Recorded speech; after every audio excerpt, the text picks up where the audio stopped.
À Parlons de nous Portneuf, nous recevons cette semaine M.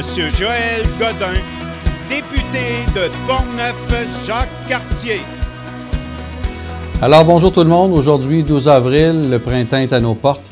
On voit la nature qui reprend sa place et ça nous permet de redécouvrir Portneuf-Jacques-Cartier.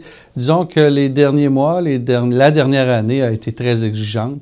Alors profitons de l'occasion pour redécouvrir et être en contact avec la nature. Et il y a de très beaux endroits dans Portneuf-Jacques-Cartier. Je vous invite à les découvrir.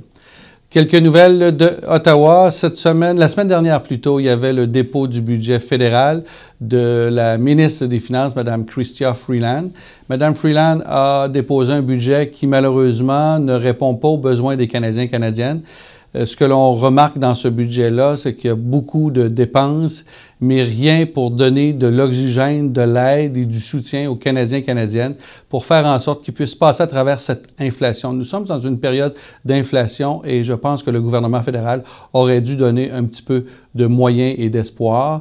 Maintenant, l'avenir nous dira comment on va faire pour payer la dette. Alors, c'est à suivre.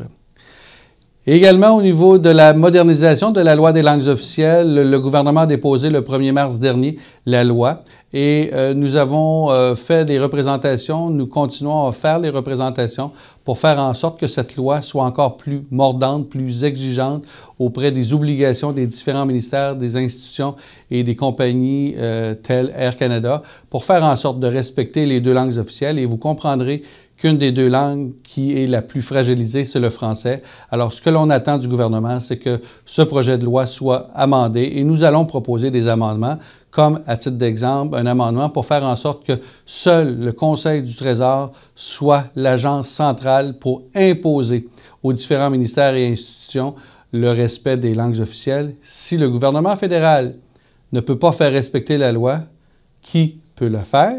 Puis, qui peut le faire?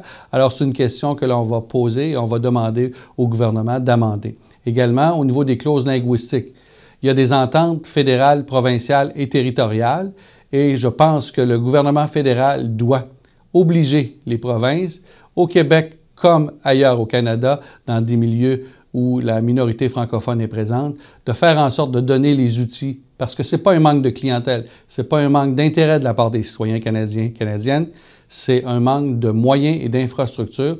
Alors, je pense que le gouvernement fédéral va donner les outils. Alors voilà, c'est un petit résumé bref cette semaine de ce qui s'est passé à Ottawa. Je vous souhaite une bonne découverte de Portneuf-Jacques-Cartier dans sa pleine nature printanière et au plaisir de vous revoir très bientôt.